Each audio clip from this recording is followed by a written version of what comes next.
Apa kabar semuanya? How are you? Baik? Good? Ya, so-so lah gitu ya. So. Singaporean ya. Oke, ya kita tiba di waktu penantian ya tentang Natal atau kedatangan Tuhan Yesus ke dalam dunia sebagai juru selamat. So we are now in countdown, in commemoration of Jesus' coming into the world, Dan dalam tradisi gereja disebutnya Minggu Advent. traditionally known as Advent Sunday, Yang artinya kedatangan, penantian akan kedatangan Yesus ke dunia. which means he's coming, he's arriving into the world. Oke, hari ini kita akan belajar dan tema hari ini yaitu The Miracle of His Birth atau Today's- mujizat daripada kelahirannya. Okay, today's theme is the miracle of his birth. Namun sebelum kita masuk, coba sekarang kita berpikir sejenak, menurut kita apakah mujizat itu? Okay, before we start, let's have a think. How do we define miracle? Karena terkadang terlalu mudah untuk kita bilang, wah mujizat nih. Sometimes we say, oh, that's so miraculous, that's a miracle. Is that truly a miracle? Saya berharap Anda tidak mengatakan ketika menemukan uang di pinggir jalan, kata, wah mujizat nih, lagi kebetulan butuh uang gitu ya. Saya berharap enggak bilang seperti itu ya. When you see money that fell out of people's pocket on the ground, do you say, oh, it's a miracle for me? Oke, karena di dalam Alkitab dijelaskan bahwa mujizat itu sesuatu hal yang melampaui dari segala hal yang kita bisa bayangkan. So miracles are beyond our imagination. Oke, nah sekarang apakah dunia di saat kita berada saat ini masih membutuhkan mujizat? Do we still need miracles in our world today? Di zaman dengan kecanggihan teknologi di bidang science, AI, jangan bilang AI ya, AI gitu ya. Apakah kita masih membutuhkan mujizat? In this era of advanced technology like artificial intelligence, do we still need miracles in this day and age? Kita masih butuh mujizat ya.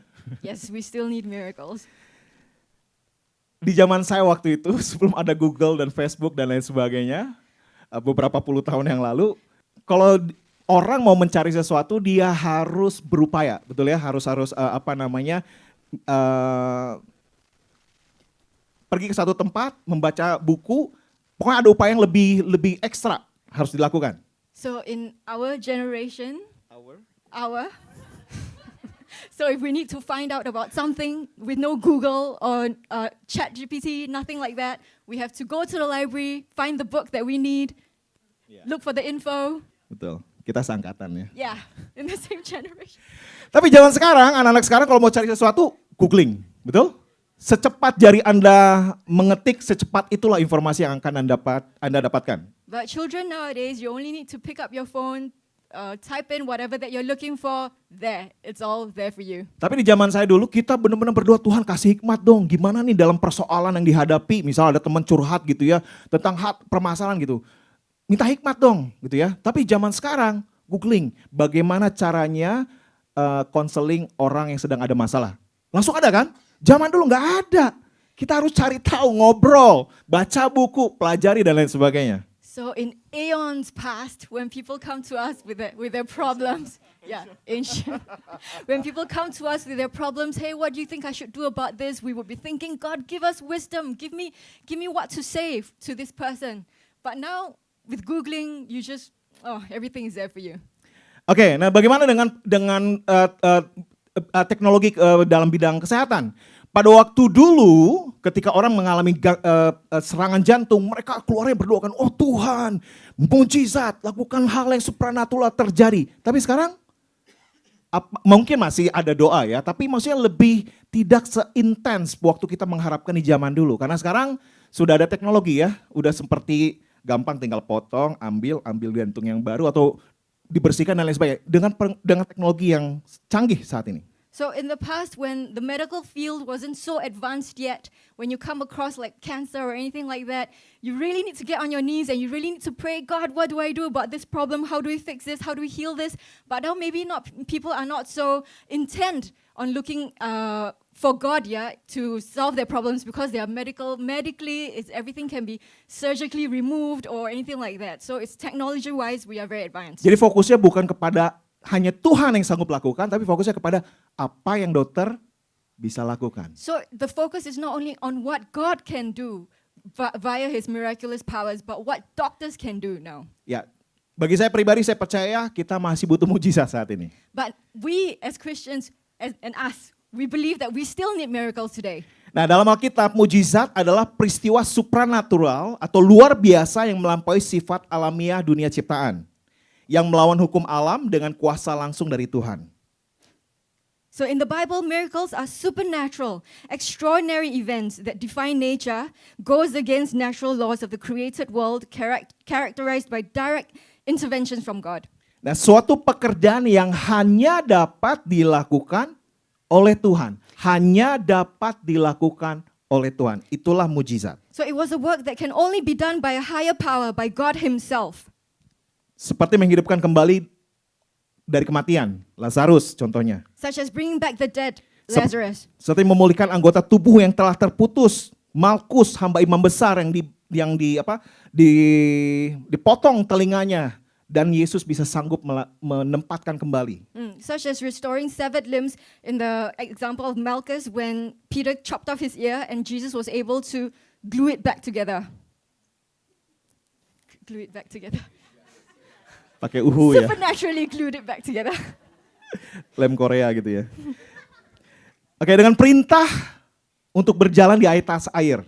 That's a miracle. Also walking on water Mengubah air menjadi anggur. or turning water into wine. Nah, tapi mujizat juga berfungsi sebagai pengingat yang kuat akan kehadiran kasih dan kesetiaan Tuhan pada umatnya. So miracles served as powerful reminders of God's presence, his love and his faithfulness to us, his people. Kalau kita lihat dalam perjanjian baru, Yesus menyatakan dirinya dan mengesahkan tentang keilahiannya dengan tanda-tanda dan mujizat. Jesus proved his own deity, his own identity as God with power to create miracles defying natural laws. Nah, sama halnya kepada para rasul diteguhkan dengan tanda-tanda dan mujizat. Also for the apostles, their works were confirmed with Holy Spirit power. Tapi ada pertanyaannya adalah di ayat selanjutnya dikatakan bahwa di Matius, Yesus memperingatkan juga akan datangnya Mesias-Mesias palsu dan nabi-nabi palsu yang muncul dan mengadakan tanda-tanda dan mujizat-mujizat yang dahsyat untuk menyesatkan orang-orang pilihan. So however, we have to be careful because in Matthew, Jesus also warned about the coming of false messiahs and false prophets who would appear and perform astonishing signs and wonders to deceive believers and cause us to fall away.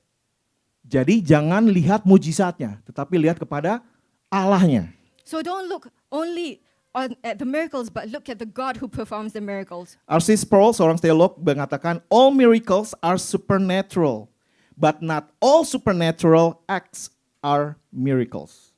Semua mujizat bersifat supranatural, namun tidak semua tindakan supranatural merupakan mujizat. Jadi mujizat itu hanya Tuhan yang dapat lakukan. So miracles can only be done by God.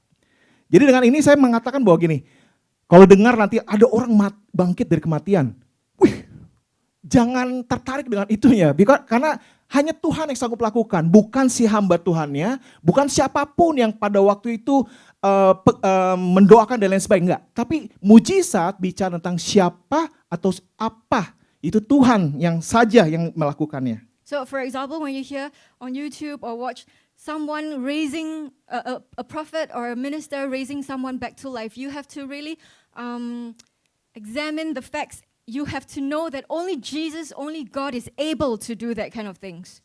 Oke? Nah, sekarang the miracle of his birth berbicara tentang intervensi Allah atas Maria, seorang wanita yang beroleh kasih karunia di hadapan Allah, yang mengandung dari Roh Kudus. Ya, jadi bahasa aslinya wanita itu adalah untuk seorang wanita yang belum pernah bersetubuh dengan pria. Dan kata yang digunakan di bahasa Yunani pada konteks itu tidak digunakan pada wanita yang sudah berkeluarga. So the miracle of his birth, it tells about the virgin birth, yeah. God's intervention upon Mary, a virgin woman who's never known a man, who received grace from God by becoming pregnant through the overshadowing of the Holy Spirit. Jadi the miracle of his birth, mujizat daripada kelahirannya bicara tentang bagaimana Tuhan mengintervensi atas seorang wanita, manusia, dan mengandung dari Roh Kudus. Itu pun berbicara tentang kelahiran Yesus dan segala peristiwa yang terjadi pada saat itu seputar kelahirannya. Itu juga bicara tentang kabar yang diberitakan malaikat kepada para gembala tentang kesukaan bahwa telah lahir juru selamat dunia di kota Daud, Bethlehem. So it talks about the birth of Jesus and all the events that surrounded it. Also the joyful news that the angel announced to the shepherds about a savior being born in the city of David, Bethlehem.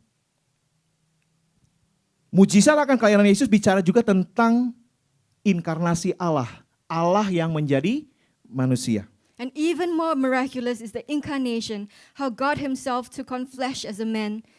Jadi ada banyak bagian dari Alkitab yang secara teologi berbicara tentang kedatangan juru selamat ke dunia. Baik itu di dalam firman Allah, Allah sendiri yang berfirman secara langsung kepada umatnya dan juga nubuatan para nabi. So there are many parts of the Bible that foretell the coming of the Savior, both in God's words directly to his people and also in Old Testament prophecies.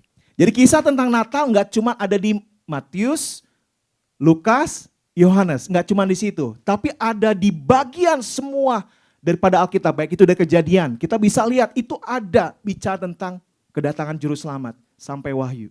So the birth of Jesus not only is told in the Gospels, but many times in the Old Testament also as prophecies surrounding his birth. Nah, sekarang kita akan lihat tentang the miracle of his birth dari Yohanes 3 ayat 14 sampai 18. So today we are looking at John 3 verses 14 to 18. Oke, saya akan bacakan ayat 14 sampai 15 dan kemudian nanti Ibu Hosana dalam bahasa Inggris. Dan sama seperti Musa meninggikan ular di padang gurun, demikian juga anak manusia harus ditinggikan, supaya setiap orang yang percaya kepadanya beroleh hidup yang kekal. Just as Moses lifted up the snake in the wilderness, so the Son of Man must be lifted up, that everyone who believes may have eternal life in him. Karena begitu besar kasih Allah akan dunia ini, sehingga ia telah mengaruniakan supaya setiap orang yang percaya kepadanya tidak binasa, melainkan beroleh hidup yang kekal. Sebab Allah mengutus anaknya ke dalam dunia bukan untuk menghakimi dunia, melainkan untuk menyelamatkannya oleh dia. For God so loved the world that he gave his one and only Son, that whoever believes in him shall not perish but have eternal life. For God did not send his Son into the world to condemn the world, but to save the world through him. Barang siapa percaya kepadanya, ia tidak akan dihukum. Barang siapa tidak percaya, ia telah berada di bawah hukuman, sebab ia tidak percaya dalam nama Anak Tunggal Allah. Whoever believes in him is not condemned, but whoever does not believe stands condemned already, because they have not believed in the name of God's one and only Son. Nah, dari sini kita bisa lihat tentang the miracle of his birth, bicara tentang tujuan. Apa sih maksudnya dia datang ke dunia ini? Untuk apa? So here we see the mission and the purpose of his coming to earth. Karena tentang kelahirannya, kedatangannya sudah diberitakan dari zaman-zaman para nabi, zaman di awal daripada Adam dan Hawa sekalipun sudah diberitakan tentang apa yang akan terjadi dengan kedatangan juru selamat. So this plan for salvation that Jesus would come into the world has been foretold many times before. Tapi ada hal yang menarik, kenapa di Yohanes ditulis ayat 14 ini? Ini kisah sesuatu yang terjadi di perjanjian lama ketika bangsa Israel keluar daripada tanah Mesir dan mereka sedang berada perjalanan menuju ke tanah Kanaan. So verse 14 may be a bit strange, yeah? Maybe it's not at first glance it's something that doesn't belong there. Ya. Di mana ketika Allah membebaskan umatnya dari perbudakan di Mesir, kemudian menyediakan kebutuhan makanan, udah keluar dikasih makan secara supranatural dengan mana dari surga, tetapi ketika dalam perjalanan menuju Kanaan, bangsa Israel menjadi tidak sabar dan mulai berbicara menentang Allah dan Musa. Mereka mulai menggerutu, boring, bosan. Mereka mengungkapkan ketidaksenangan mereka karena menghabiskan begitu banyak waktu di padang gurun dan tidak memiliki apapun untuk dimakan kecuali mana. So this incident happened in Numbers, yeah? When after God has freed his people from slavery in Egypt, and they were in the desert, and God provided them with manna day in and day out. So on the way to Canaan, the people became disgruntled and they began to grumble against God and Moses. How come it's only manna every day, manna? So, Iya, buka kulkas. manna. ke meja makan. Manna. Mana ya, oke.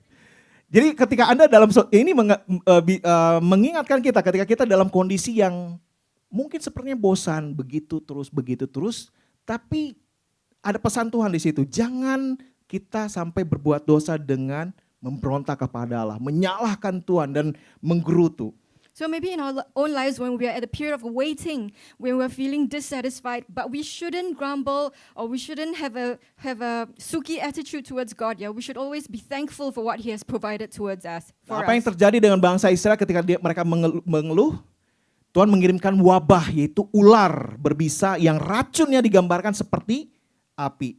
Ular itu mulai menggigit umat Tuhan, bangsa Israel dan banyak dari mereka yang mati. So this rebellious attitude really ticked God off. So He responded by sending a plague on His people. So this time the plague was in the form of venomous serpents.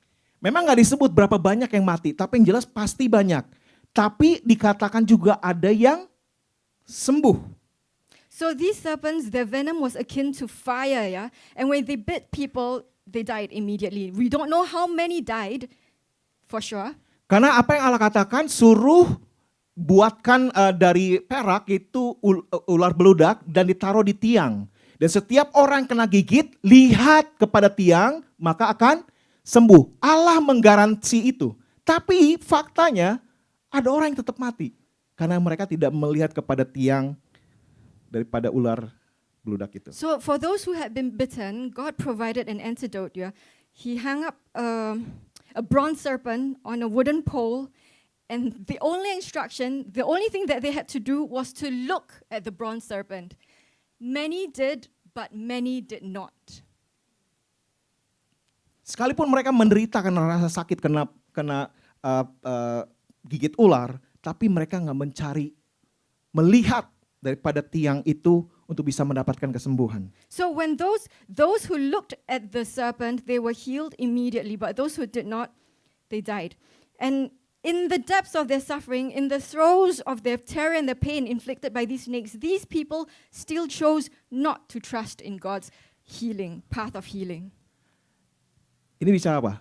Hati yang memberontak. So it's talking about a rebellious heart. Bahwa kita nggak memandang kepada apa yang sudah Allah jamin, dan kita lebih memilih sakit, merasakan segala penderitaan demi memuaskan diri kita. So we choose not to trust in God's predetermined path, even if it meant a guaranteed healing. We choose to rely on our own efforts and our own feelings. Nah, ayat 14 ini bicara tentang apa? Tujuan Allah menyelamatkan manusia.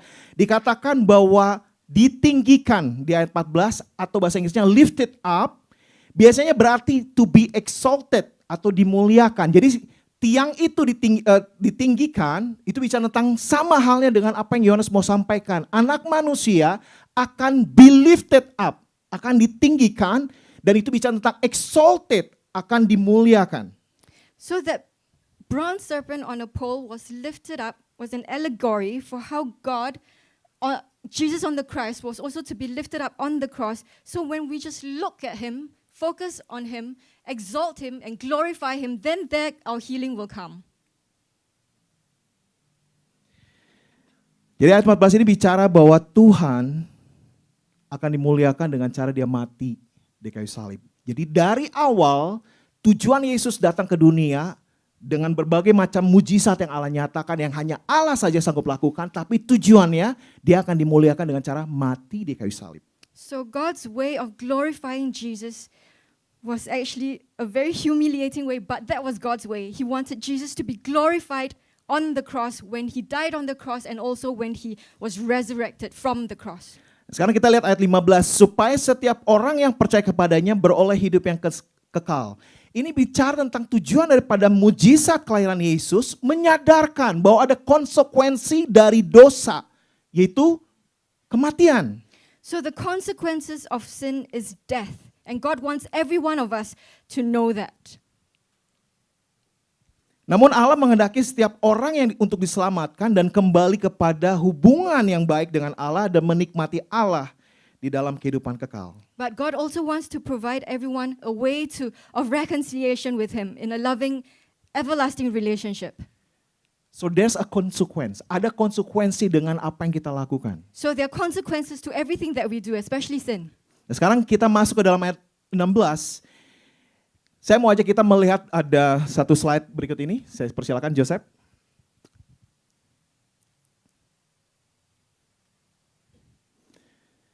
So God, pertama dari Allah. Allah itu bicara the greatest lover. Kekasih yang teragung. So it starts from God as the greatest lover, the greatest lover. So love. God so loved. Just let me explain ya. Oh, sorry.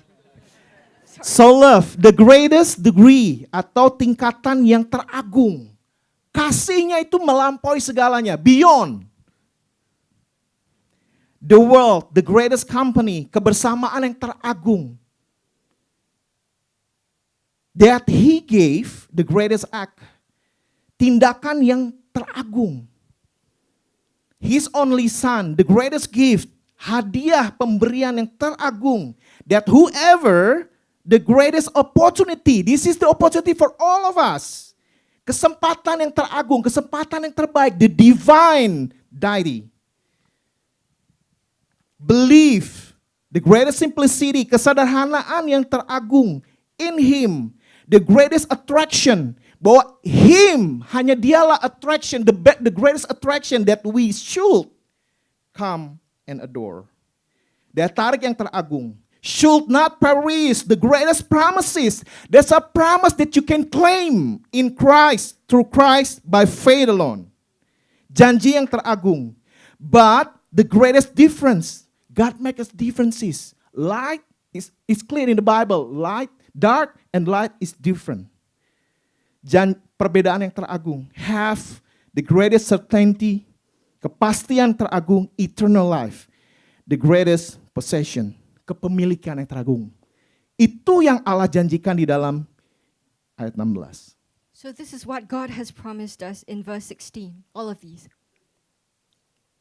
Bagi saya, wow, that's the miracle.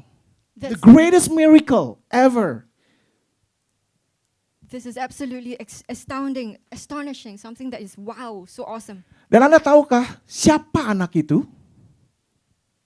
And do you know who that son is? Dikatakan di dalam bagian perjanjian baru, inilah anakku yang kukasihi, kepadanya lah aku berkenan. Yesus yang datang itu anak yang berkenan kepada Allah dan Allah itu sendiri. So God favors Jesus, his son. It is his beloved son in whom he is well pleased. Dia yang dikasihinya dan telah menyerahkan segala sesuatu ke dalam tangannya. Udah dikasih semuanya ke dalam tangannya Tuhan. Makanya dikatakan there's a power in the name of Jesus. So the Father loved Jesus so much, he gave all things into his hand. Dia yang sangat ditinggikannya, dikaruniakan kepadanya nama di atas segala nama. And he is highly exalted, and God gave him the name that is above every other name. Dan persekutuan yang intim dengan Allah. Jesus, who had enjoyed intimate fellowship with Abba from eternity. Nah, anak itu diutus, dikirim kepada kita sebagai korban bagi manusia berdosa. And this is the son, the one that he died, that he loved so much, that he sent to die as a sacrifice. for Dia yang people. tidak mengenal dosa telah dibuatnya menjadi dosa karena kita. God made him who knew no sin to be sin for us. This is good. Supaya dalam dia kita dibenarkan oleh Allah. So that in him we might become the righteousness of God. So good. Kita dibenarkan bukan apa yang kita lakukan. Sehebat apapun yang dapat kau lakukan, is none. Itu nggak ada artinya di hadapan Allah. Tapi kita dibenarkan karena apa yang Yesus perbuat dalam kehidupan kita. Nothing that we can do can win that righteousness from God. Sekarang kita masuk ke dalam ayat 17 sampai 18. Sebab Allah mengutus anaknya ke dalam dunia bukan untuk menghakimi dunia melainkan untuk menyelamatkan oleh dia. Barang siapa percaya kepadanya ia tidak akan dihukum, barang siapa tidak percaya ia telah berada di bawah hukuman sebab ia tidak percaya dalam nama anak tunggal Allah. Nah, kedatangan Yesus sudah menjadi banyak pertentangan, betul? So the coming of Jesus has created a lot of conflict in this world. Setuju? Agree? Yes. Dari sejak sejarah manusia, Throughout history, banyak yang mencoba menghilangkan Yesus daripada Alkitab. Many tried to erase Jesus from the Bible. Ada banyak yang mengatakan bahwa Yesus hanyalah manusia yang sempurna, tapi bukan Allah. Many people have said, oh, Jesus was just a good human being, but he was not God. Bahkan orang yang tidak percaya sama Yesus katakan harus tiru, teladani. Many people say, oh, Jesus is a good example to follow. Tapi apakah itu Yesus yang dimasukkan di dalam Alkitab? But is that the Jesus that is in the Bible? Karena tujuan kedatangan Yesus bukanlah hal yang negatif yang mencoba membuat pertentangan, tapi dia menyatakan hal yang bersifat positif tentang maksud Allah bagi dunia. The purpose of Jesus' coming was not negative, but it was positive. Saya senang dengan ayat 17. We like verse 17. Bagi Anda yang merasa terintimidasi, merasa Anda dalam kondisi yang berat, tertekan dan lain sebagainya, dikatakan di sini, Allah tidak mengutus anaknya untuk tujuan penghakiman, melainkan Allah mengutus anaknya untuk tujuan penebusan. So maybe you're feeling intimidated or you're feeling heavy, you're feeling burdenful, but it says that he does not condemn us.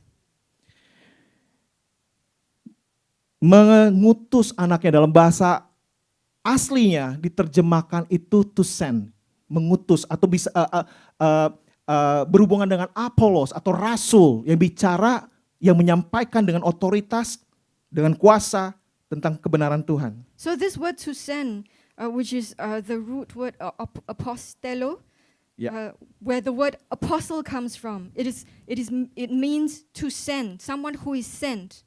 Nah, sama halnya ketika Yesus di Taman Getsemani, kalau kita pernah lihat bagian Alkitab itu, ketika dia berdoa, dia katakan apa?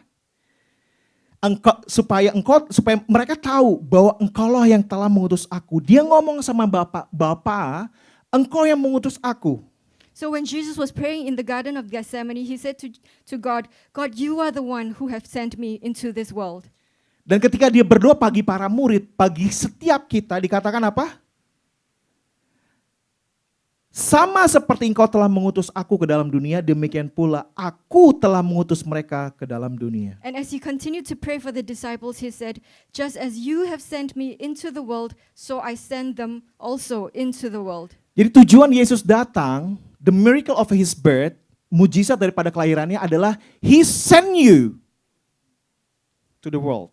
So this is the point, the mission, the foundation of the church, why he did what he did, came into the world. Sama seperti Bapa mengutus Yesus, Just as the Father sent him, Jesus, Bapa dan Yesus mengutus Roh Kudus. Ketika Yesus naik ke atas surga, dia berikan Roh Kudus, send Holy Spirit, dwell in us. and God and the Father sent also the Holy Spirit to dwell in us. Dan di dalam doa Yesus katakan, sama seperti engkau mengutus aku mengutus mereka. Just as you have sent me into the world, Father, so now I send my disciples out into the world. So this is the mission. This is the mission. Ini adalah tujuan daripada kedatangan Yesus ke dunia. This is the purpose for his coming.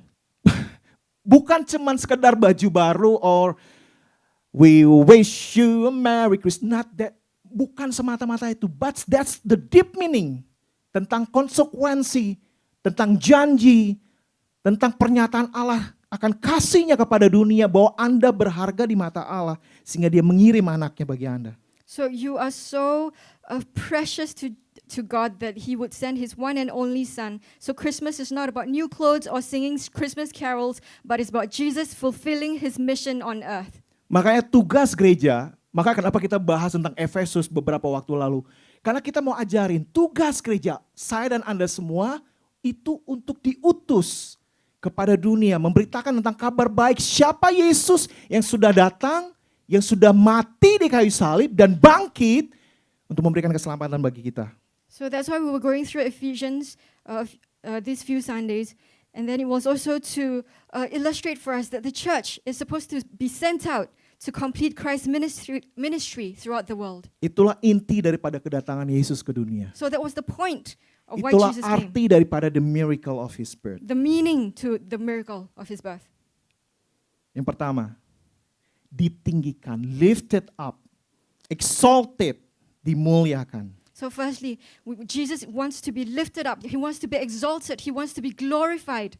Tujuan daripada kedatangannya yaitu untuk dia ditinggikan dengan cara mati disalibkan untuk menyelamatkan umat manusia. Through his death and resurrection on the cross to save humanity.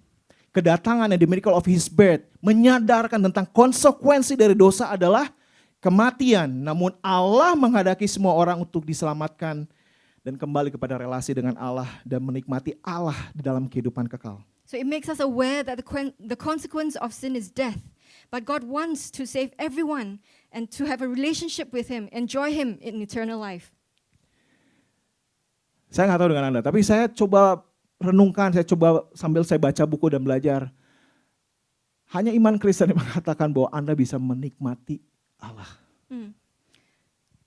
No matter what religion, if you look at all the other religions in this world, only Christianity, only us, we say that God wants us to enjoy him. God wants us to have a good life with him. For me that's wow. And to us, that is something amazing. That's Christmas. That is the meaning of Christmas. Supaya kamu bisa menikmati. So that you can enjoy God. So if you say, kalau kita katakan I'll be home for Christmas. So if you say, I'll be home for Christmas. Berarti Anda menikmati Allah di rumah tempat di mana Anda berada. Dan izinkan orang lain juga menikmati Allah bersama dengan Anda. So you enjoy Christ, you also open up your houses maybe for fellowship to other people to share the Christmas spirit. Di ayat 16 tadi, God loved the world enough to create a way. Tuhan begitu mengasihi dunia ini sehingga ia menciptakan suatu jalan, the only way, satu-satunya jalan, yaitu melalui anaknya sendiri. So verse 16 it says that God loved the world so much that he created Jesus, the only way to heaven. Ayat 17 sampai 18 kita tadi sudah lihat bahwa Allah mengutus. And fourthly we know that Father sent his son Jesus. Apostelo. Jesus is the first apostle. Kata rasul berarti seseorang yang diutus. Apostle is someone who's been sent out.